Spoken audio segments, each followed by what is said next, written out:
Venice, California, we occupy the old Venice City Hall, and we support writers through our extensive program of writing workshops, readings, and performances. I want to mention that next week we're going to start programs on Thursday night. We're bringing back Skulls and Stairs, kind of celebratory end of summer into the fall Skulls and Stairs. So please come back for that. And on Friday, we're going to be hosting the book launch of Jose Enrique Medina with some notable figures around the Latine community of writers like Cynthia Briano, Louisette Rusto. That's going to be a lot of fun. And on Saturday, we'll be celebrating the life of Jan Wesley, who was a good friend of the space, a poet, and we're going to be celebrating her posthumous work. It wasn't always like this. So that'll be a good time to remember Jan and celebrate all her work.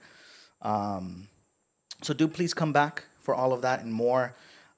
We keep very busy in the space, and we want to thank you all who are members of the space, because memberships really do keep us going. Just a quick few thank yous to get us started here. Thank you to the staff for making tonight possible: Ivan Salinas, Zoe, Genesis, Annika, who was here earlier, Rhiannon. Thank you for all that you do. Thank you for tonight. And a big shout out to the Academy of American Poets for giving us the opportunity to commission these pieces from our poets this evening. So thank you for that. The new series is a series that was started here at Beyond Baroque first as a magazine, similar to how we started as a center. And the series focuses on new commission work by poets that we select across Los Angeles and beyond. And we commission these poets to write new work. And this year, with the Academy of American Poets, we have a coalition of about 30 organizations across the nation, poetry organizations. And we were given the opportunity to create a program that revolved around the theme poetry and shelter. So that was the theme for tonight, and that's what we gave our poets. We didn't tell them to write anything else. We just kind of gave them that, and we're going to see what they did with it. But appreciate Chris and Shumarí and Stephen for all of their work, and we were excited to kind of reach out to them and ask them to write some pieces for Beyond Baroque. So again, these pieces have never been read elsewhere, have never been presented elsewhere, and I think that makes for a special evening. So thank you for joining us tonight. Please, give it up. And so first off, we have Stephen Rains, a Los Angeles poet and educator, and was appointed the first poet laureate of West Hollywood. Alongside over a dozen chapbooks, he has published the collections Inheritance and Your Dead Body Is My Welcome Mat. Rains holds a BA in creative writing from the University of South Florida, a Master of Clinical Psychology from Antioch University, and is a 16-time recipient of the Los Angeles County's Department of Cultural Affairs Artist in Residency Grant. He edited My Life is Poetry, showcasing his students' work from the first ever autobiographical poetry workshop for LGBT seniors. Rains has lectured and taught writing workshops around the county to LGBT youth and people living with HIV. Currently, he is touring The Gay Rub, an exhibition of rubbings from LGBT landmarks, and is the board president of the Anais Nin Foundation. His collection, A Quilt for David, was published by City Lights and is the product of over 10 years of research regarding dentist David Acker's life. His newest collection, Outliving Michael, is a memorial memoir in poetry chronicling Rains' profound friendship with Michael Church, who died of AIDS in 2000. Please welcome to the podium, Stephen Rains. Thank you very much for that introduction. Thanks for having me. So tonight I'm just going to start off with a poem that was inspired by the call for submissions for the Beyond Baroque collection, Poetry Goes to the Movies, which was edited by Suzanne Lummis, and it's her birthday today, and I think we're so fortunate to have Suzanne as a resident of Los Angeles. So this poem did not make it into the collection, which hurt a little bit, and then when going over my notes, I realized I actually never submitted it. So that's why it didn't get in, but also because it wouldn't have made it anyway. Suzanne's very strict about her inclusion in anthologies, this isn't actually about the movies, it's about a movie star. So it probably wouldn't have made it in there anyway. And it was inspired by this quote that I read by Brigitte Bardot.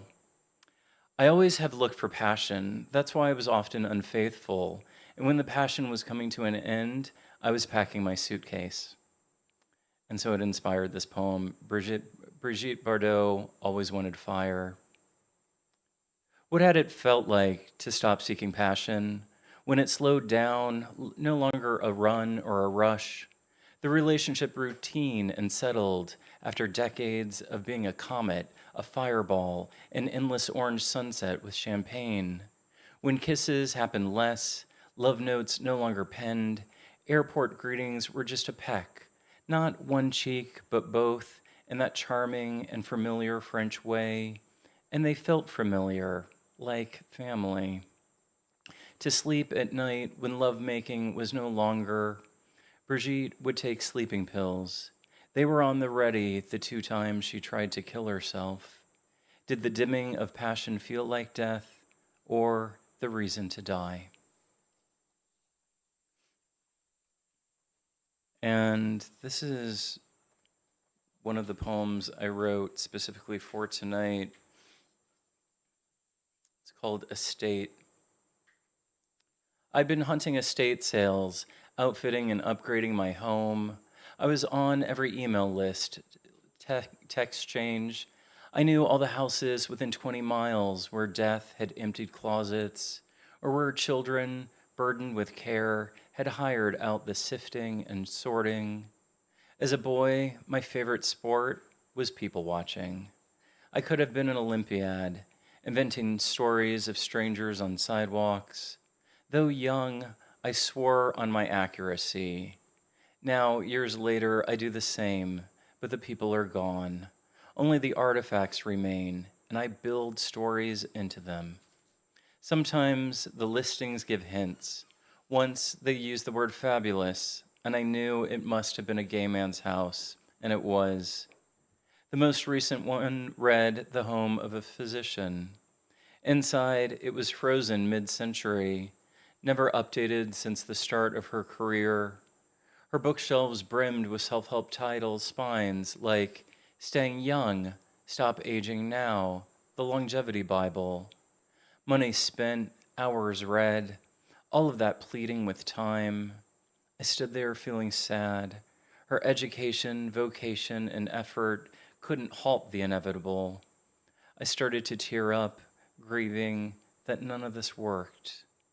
To study myself, I turned away, found a wall of thought, of thin-spined books, recognized them as poetry, row after row of familiar titles.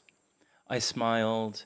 Whatever time denied her, she had this, a life made rich.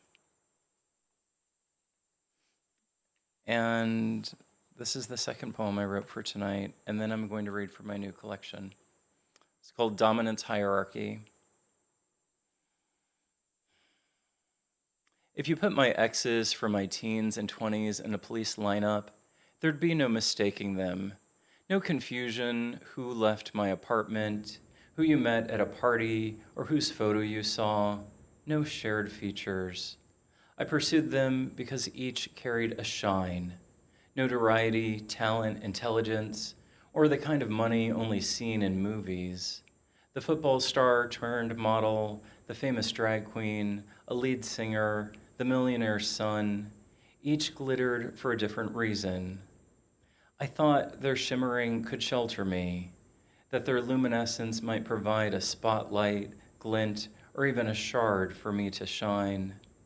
At 29 with pneumonia, no health insurance, I waited it out. Watched cult documentaries, learning how followers mistake alphas for saviors and wake up to find abusers. Did any of those exes tend to me? Not sick at 29, not ever. They tended only to their lush gardens, lavish and endless. Though it's vogue now, I'm not saying that they were narcissists, only that their bigness provided a promise never enacted, and sadly never offered. I was young, and so I tried another one, and another one, and another one, never really receiving the attention, love, or shelter that had me pursue them in the first place.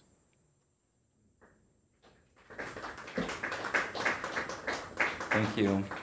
And so this is one of my first readings from this collection, actually, and it comes out in a few weeks.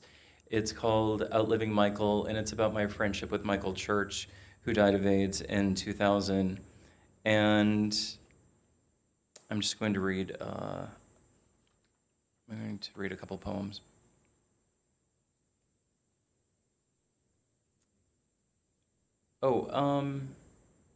Yeah, I don't need to give you any background on this poem. I wasn't drunk, just desirous of the dark-haired photographer with big eyes and romantic accent. We fucked without abandon, and, regrettably, without a condom. It wasn't a death drive, but rather a zest to live, and maybe to share more with Michael, but I did not want to die like him. The next day, I made phone calls to my doctor, the GMHC, and the AIDS hotline, asked about what I had read about post-exposure prophylaxis, the treatment for needle treatment for needle sticks and condom breaks. I hadn't had an accident, but a judgment lapse, and hopes they'd still help me. The treatment was so new, my doctor knew nothing, and my other calls got transferred from staff to staff. I was told I had less than 24 hours from exposure to take it. Found out the medication and dosage, called my doctor, begged for the script, rushed to the pharmacy across town that had HIV meds, waited in a long line. When I think of myself at 26, that's what I see. Cordless phone in hand while I dialed for my life to live.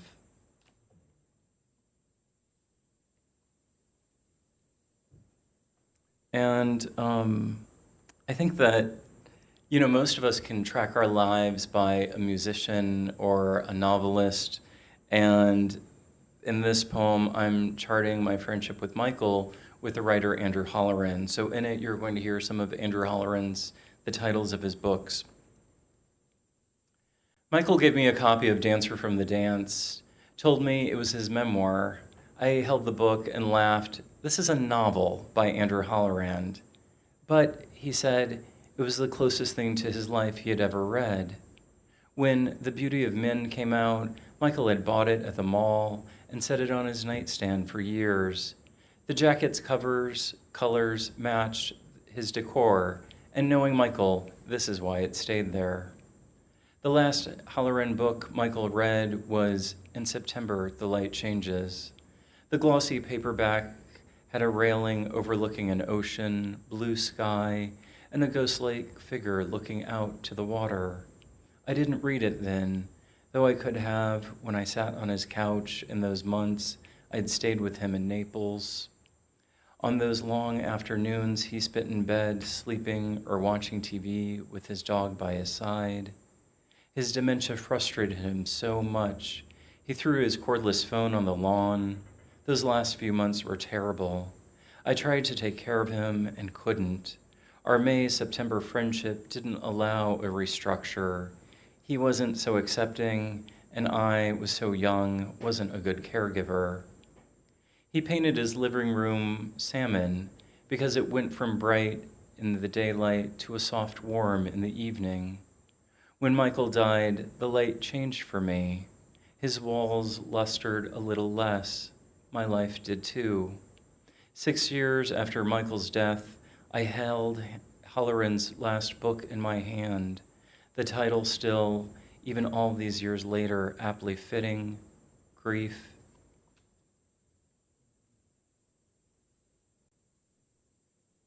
And this is the last poem for you. He started to lose his thick red hair, kept it buzzed short, had taken to wearing baseball caps, the free kind with embroidered logos. His 9-year-old neighbor was on the news. She had a tumor, spent countless nights in hospital beds, days hooked to soul-draining chemo. Michael couldn't stop talking about her. Horrified she could die so young, the unspoken truth was that he was going to as well, still too young. Everything he wanted to say about himself, he said about her. It was unfair, unjust, senseless, and its slowness cruel. One night, on the way to dinner, he saw the family pull into the driveway. He offered a neighborly support to the parents. The girl was shy, bald head, with dark ring circles under her eyes. Always animated, Michael loved to make someone laugh. So he pulled off his cap and rubbed his head. "Looks like we go to the same barber," she giggled. They said their goodbyes, and Michael got into his car and cried. Thank you very much.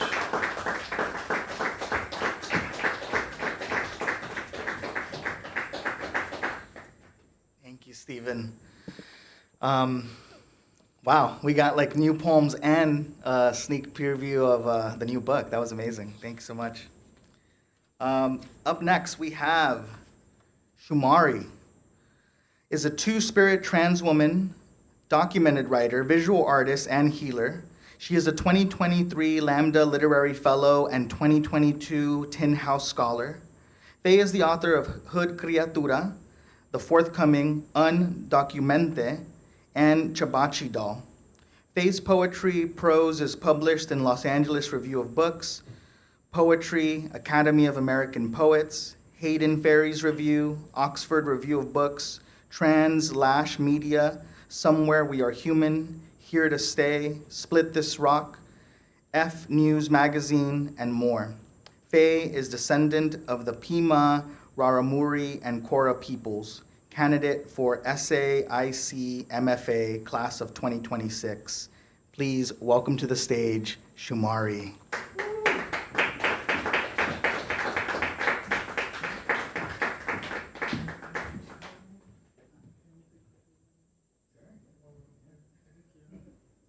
I need to document this shit. Hi, everyone. Damn. Y'all moody. Hi, everyone. I'm going to be reading some poems for y'all and a little bit of an essay that I wrote. If you don't follow my Substack, follow me. She's really ratchet and experiences a lot of crazy things. And she then psychoanalyzes and makes cultural criticisms to change the world. So I'm going to start by reading the poems that I was commissioned for, and I hope y'all enjoy them. The year she became a woman. She wore a Missy Van unstyled wig in the hot bling of mug streets of San Diego, all perfectly scissored, lace, all synthetic strands of passability. Hot trans girl summer swayed the inches of her woman as woman, cat as in called through tinted windows and through men, a set of dogs with red eyes chained to the T between her legs, so she won. Flung her apart and rated her a 9 out of 10, and she could not run, only adjust the glueless wig hooked on a snatch-proof wig band, 'cause with the cocktail of meds stirred by neon blue adioses, she couldn't ignore the 15th time she said no. So she, too, noticed her, and she the ankle bracelet, and they both fell in hood love at a karaoke bar hosted by a faggot while two sold outside, and what choice did she have but to dissolve into the drug-selling cancer that bought her a large combo number 8 on his last buck, which to him is the least he could do for who he called his wife, but his warrants timer rang, so she, 3, tells her he's not a bottom anymore, after she suggests being the man he needed her to be to keep him around. It couldn't be appropriate to hang out anymore, he said, I have a girlfriend now. But now, she rages at the infinite pain of forced queerness or the fact of differentiation that plagues the sky from the ocean, got to be glued from a lime crime Sasha lip, an obsidian mirror from her venom spewing winged mouth, so she, 4, looks at the cutout of her without a shell to cup her hole, her dick, battered face cracked by the limits of makeup, and the bruises, electrolysis, and men alike reveal the woman mutated maize of her body and lifts her by the thighs. A sacrifice, unbeknownst to her, into the clavicle of a suburban deity of high ceilings, but never lets her descend because his pet chicken picks at the shells by his hairy toes, so she pours gas on an idea.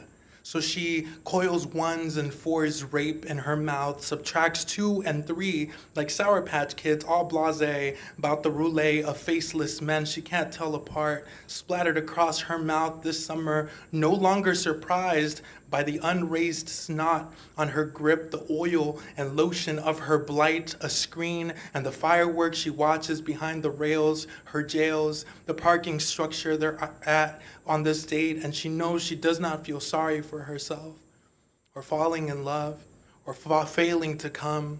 But after the 10th finger, she lost pleasure, so she became the secret in the wig, the shelter.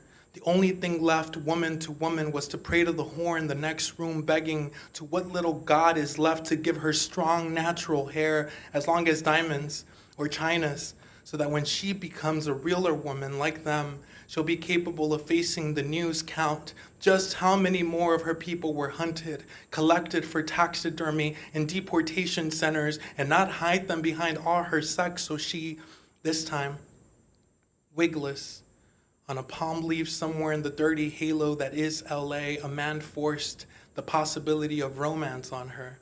But no one believes her, his girl, and she's frankly in Chicago now, so she becomes the moisture in the cave of the wig, on the floor, a cavity, and within it, the anecdotes of doll women called bitches and the ghost of a man uttering, "I'm gonna punch the shit out of her," in a text bubble on a wall. All of this easier than the echoes of ice raids retumbando the same filth she strut outside her helmet of false hair like, damn, her people are gone, gone. And all she has to show for it is a tardy wig snatch that keeps her associated. Thank you.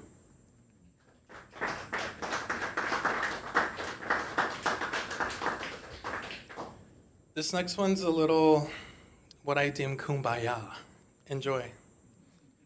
Ribbon light.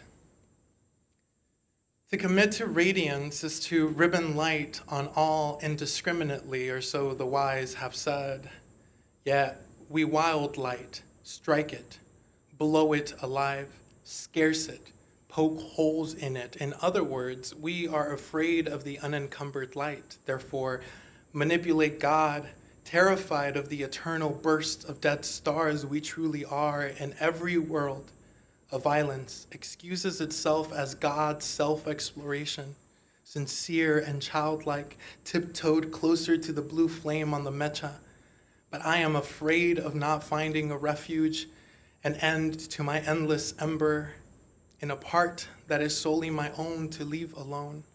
Can there be brilliance left untouched, left unconquested for some higher gain? Can the sun be a sun and not a deity? Or rather, can we ignore the boundaries that make us ours in shared proximity? Or, thank you.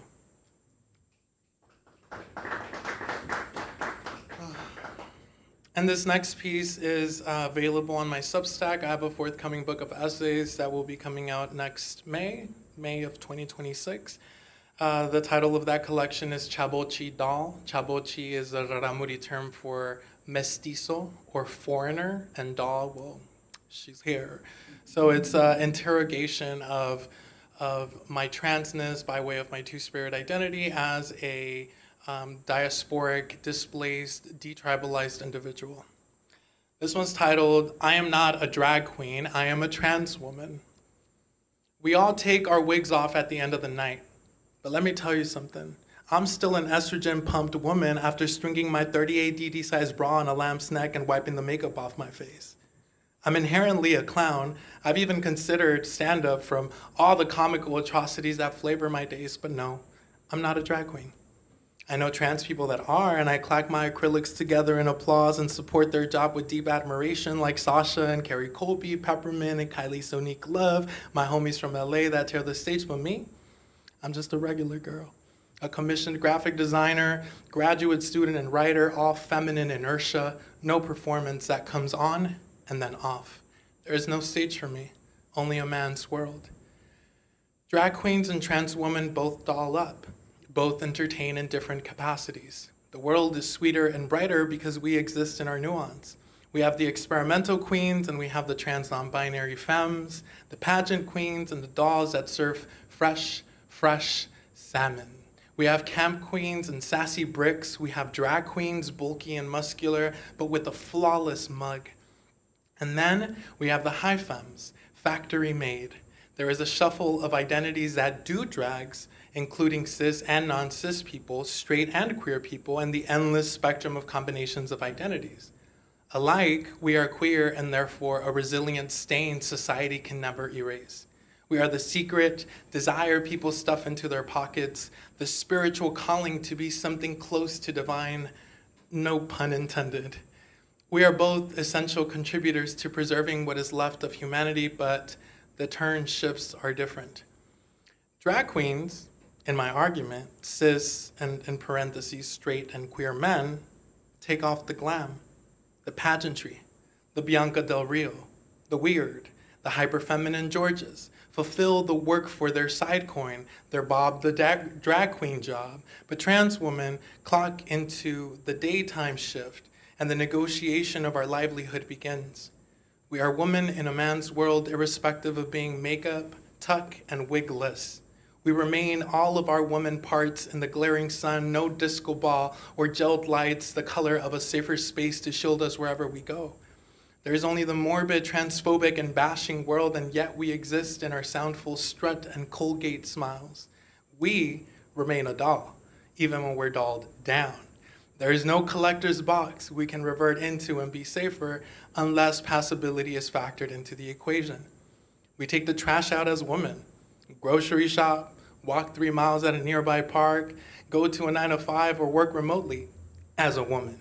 Trans women who are also drag queens can be the only ones to attest the differences or not of their experiences on and off stage.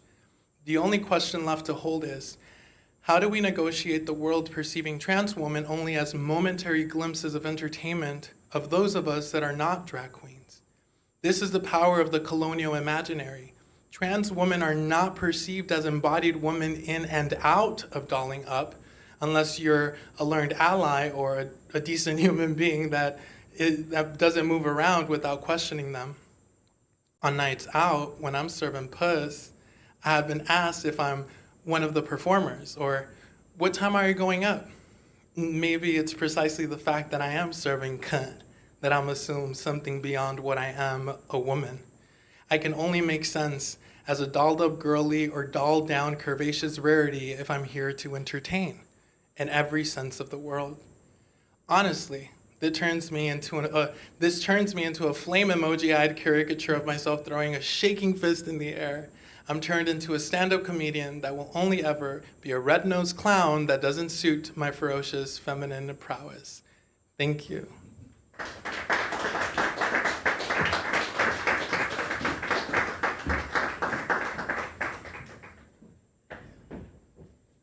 Shumarí, thank you so much. I'm so excited for all the work you're doing. You know, I've been a stan since Hood Criatura, but the essays are pretty fire, so thank you. Thank you. All right, well, we're getting set up for our last poet here. Chris Santiago is the author of Small Wars Manual, published by Milkweed Editions in April, and Tula, winner of the Linguist of Venom Prize. His poems have appeared in The Nation, Poetry, the Academy of American Poets, Poem a Day Series, Copper Nickel, and American Public Media's The Slowdown. A 2025 NEA Poetry Fellow and past Fellow of the McKnight Foundation, the Mellon Foundation, ACLS, and Kundiman, he received his PhD from USC and teaches at CalArts. He lives in Pasadena with his wife and 2 kids. Please welcome Chris Santiago.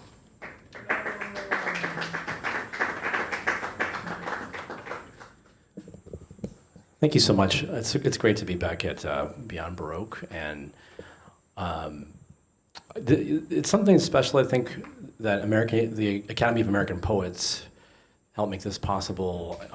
That Beyond Baroque is hosting us at a moment when so many of our poetic institutions are literally under attack, or are facing internal crises because of different strifes, and I'm alluding to a lot of things that are happening out in the world right now, but I love having this community here, and I appreciate all of you for coming, and I want to especially thank my son for coming too, all the way from Pasadena. I'm going to read the poems that were commissioned first for this, and the first poem is called Golden Age. I have another poem called Golden Age in my book, Small Wars Manual, and this is sort of like an alternate take. You know, when you listen to one of those jazz albums and there's like take one and take two. So this is sort of a take two. Golden Age.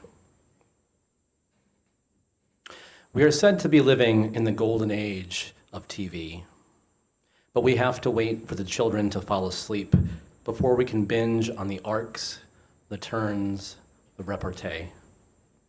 Sometimes we play a game and try to say what the characters say before they say it themselves. Doing this with the news is not a game. On the other side of the house, my father watches the news as though it were the sea and he a lighthouse. Or he is the sea, the news a vessel. Or the news is about the foundering of a country, our country. There is no lighthouse. It's late, the hour for talk shows, but instead he watches the primetime news. He taped it with a DVR. Taped, I still say, though the data is banked in the cloud. I had a friend who could afford to live in Tahoe by sifting and hemming this data. Like a fairy tale, spinning the flax of data into a 2-bedroom house. And you absolutely can. You can look at streets spilling over with fury and call it a riot. You can call the fury of heat and rising oceans a disaster. It has a ring to it, like a new name made by combining the surnames of the bride and groom. Diz plus aster, absence plus the root that gives us stars and Michaelmas daisies. The second of the poems that was commissioned is called Bothering, and it's a golden shovel poem, which is a poem, it's a form created by Terrence Hayes, where you take a poem that you admire and put each of those words of that poem into your poem, and they become the last words in the line of your new poem. So it's called Golden Shovel because the first Golden Shovel was after Gwendolyn Brooks's very famous poem, We Real Cool, and it has a subtitle, is it 9 at the Golden Shovel or 7 at the Golden Shovel? So the Golden Shovel I chose to do was after Sean Thomas Doherty's poem, Why Bother? It's a wonderful poem, it's super short. It goes, because right now there is someone out there with a wound in the exact shape of your words. Which is just a hell of a poem. So I was like, that's a perfect poem to just use. So this is called Bothering. And I live in Pasadena, and there's half a block from where we live, there's a mattress store that's beautifully brightly lit all night long. And just around the corner is a nook where one of the unhoused people that's part of our community usually sets up. So there's this bright building full of all these mattresses, and someone's sleeping on the streets right next door. Bothering. Because there are beds, because the beds are sealed behind glass, right above a man sleeping, for now, on cement. Because there is a cost for a night's rest, and cement is also a verb, the binding to someone or some place, made out of breath, out of supposition. For example, are there many worlds? Is it one divided by glass, reinforced with security film, shatterproof? Or is sleep a sense of place minus the senses? A wound that heals overnight, but in waking we break open anew. Because the eye sees, but the mind reclassifies. Not exact as in science, but as in economy?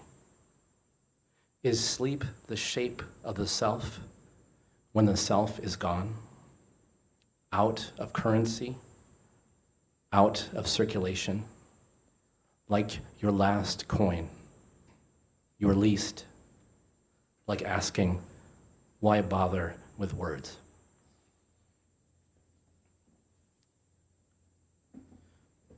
Let's see if I can get some images up here.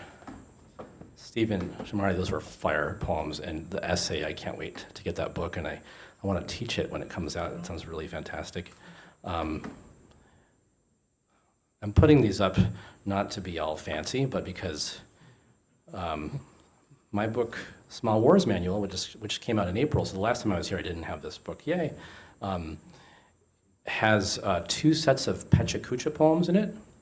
And a Pechacucha is a form that Terence Hayes also invented. I'm kind of a Terence Hayes stan. I'm just here to just promote his poetic forms.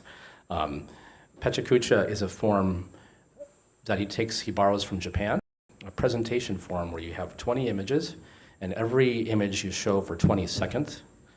And that makes presentations less boring, is part of the reason for it. But as a poet, what you do is you choose an artist, and you choose 20 of their images, and then you write 20 poems that are each 20 seconds long. So it's fun. It's a nice way you kind of like get like a long series, but they're all sort of separate poems. And you get to spend time with an artist. So one of my students did a series on Andy Warhol, and this is on a series by David Leventhal, who's a photographer. And believe it or not, that's Gary Trudeau in the background. They were roommates. And so in David Leventhal's Yale thesis project, he took pictures of toys and models of World War II, but he made them look like they were vintage war photography. And the series is called Hitler Moves East. So this is called Hitler Moves East, a Pechacucha after David Leventhal and Gary Trudeau. 1, table. One takes pictures, the other takes soldiers and pins them to the mound. 1 30-second scale, grass seed for wheat fields, gold medal flour for snow. Trudeau adds gunpowder like an 8-year-old salting fries. Leventhal lights the match. Explosion. Boom. Soldiers fly back, but don't hit the ground. It's art, but it's also Sid from Toy Story. Boys stringing bombs to playthings just to see the legs blown off.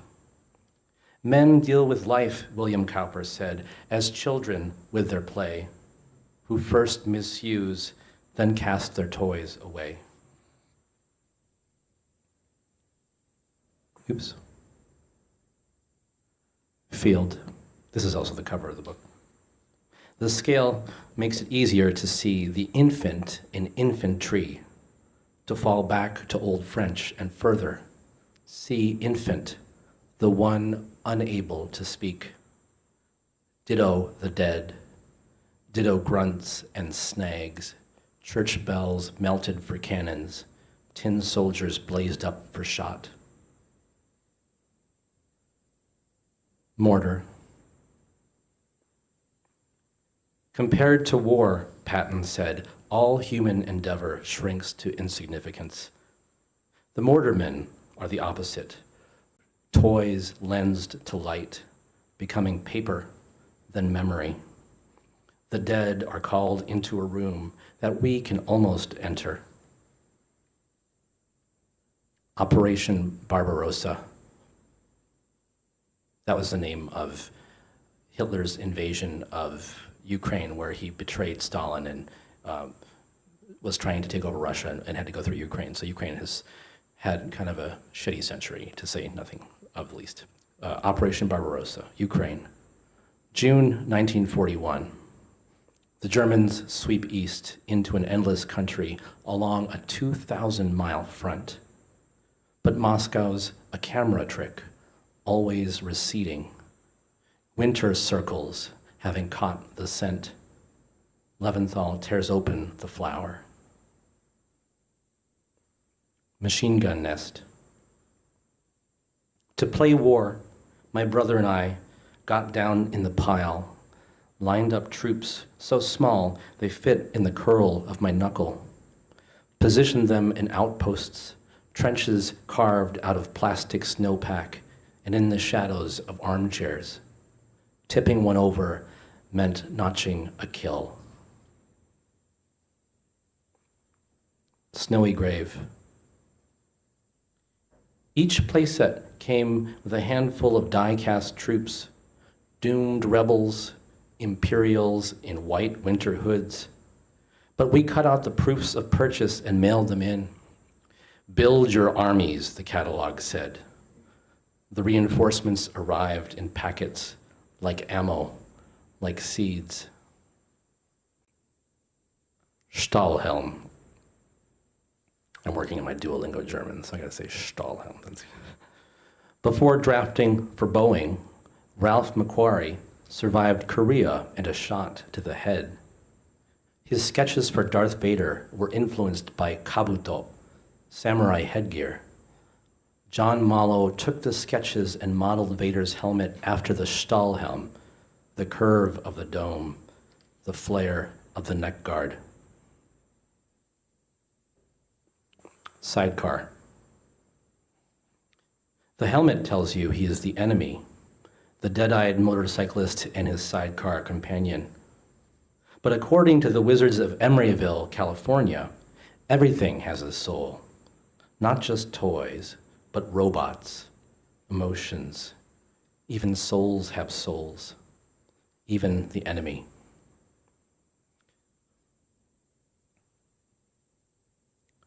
Tank. Between Empire and Jedi, we biked to the hobby shop, flipped through RPG manuals, maps, figurines.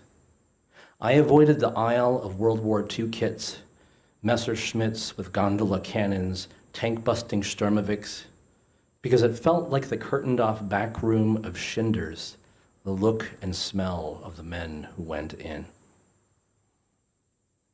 Do you remember that? There used to be newsstands, and there was a curtained-off area, and that would have all the porn in the back when you used to have to get porn at a newsstand. Speaking for myself, I guess. Wreckage. Beneath the Airfix box art depicting a Panzer IV 413 were plastic parts racked to a sprue. Like a schematic, the barrel, the turret, the treads. Once, my brother shot an Oriole with a BB gun. I was the one who'd spotted it, bright as a lure on the power line. Messerschmitt. He was as surprised as I was when the pellet pierced its skull. The Oriole fell just like a plaything into grass already gone to seed. Orioles mate for life, I said, as we buried it like a time capsule, but I was thinking of swans. Bridge. Later, I built a bridge out of tongue depressors, wide enough for an armored column to cross. If it was 1/35th scale, and if there'd been anywhere to go.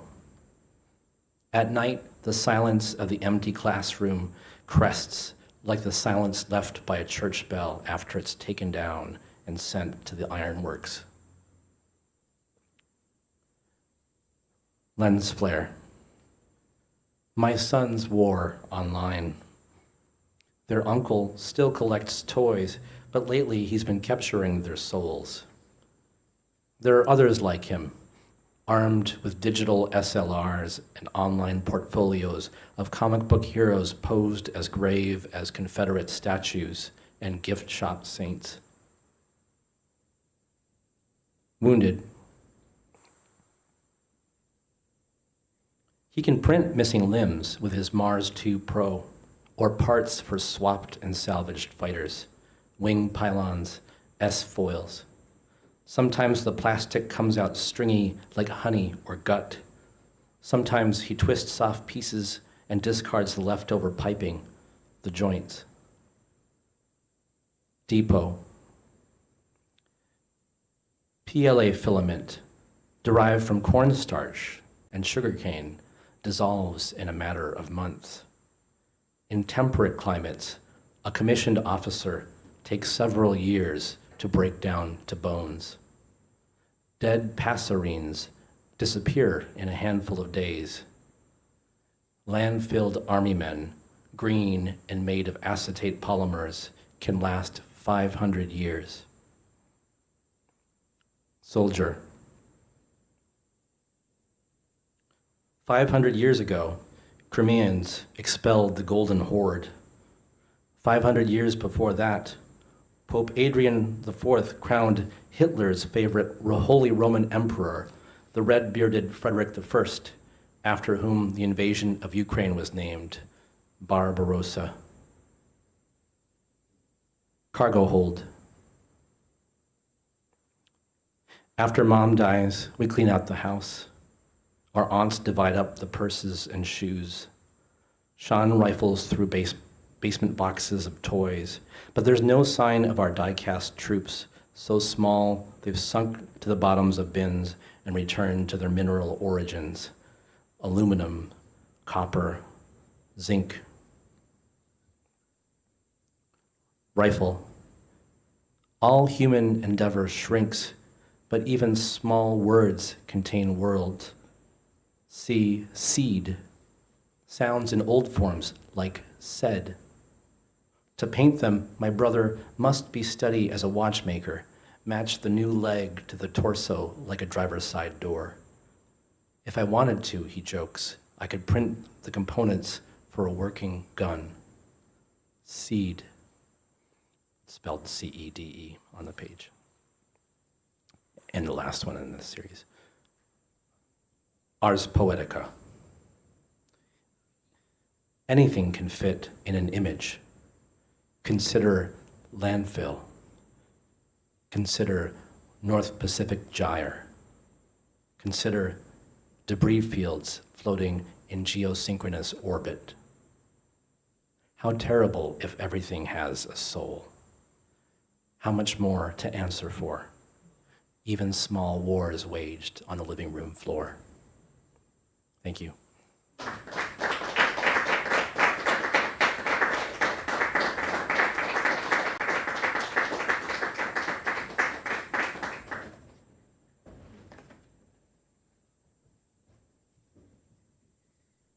Thank you, Chris. It was great to bring you back and have the book here. And one more time for Chris, Shumarí, Stephen.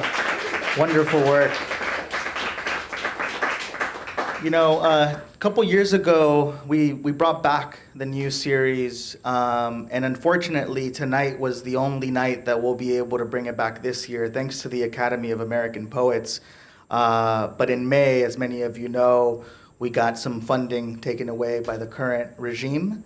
And so this was a special night to bring the new series to the space. And again, we usually try to have at least 3 programs of the new series throughout the year in the fall, and this one was it. So, you know, we really admire your work, and you are now kind of in the group of the select few that we've commissioned work here at Beyond Baroque because we really admire your work.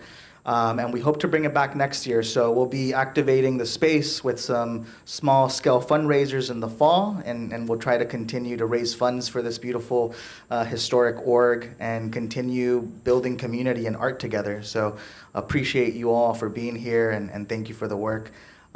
We've got books in the bookstore and a small reception outside, so thanks for being here. Have a good night.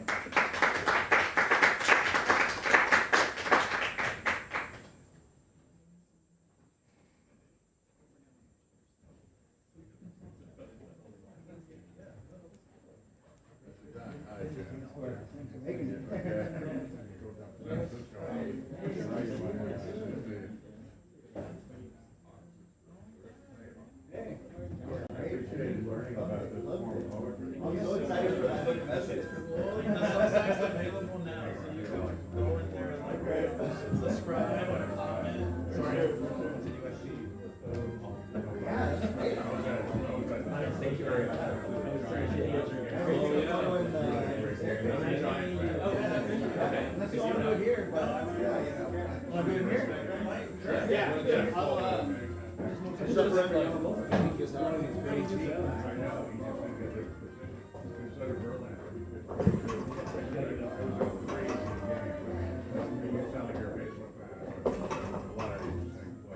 Looking forward, I didn't expect that they didn't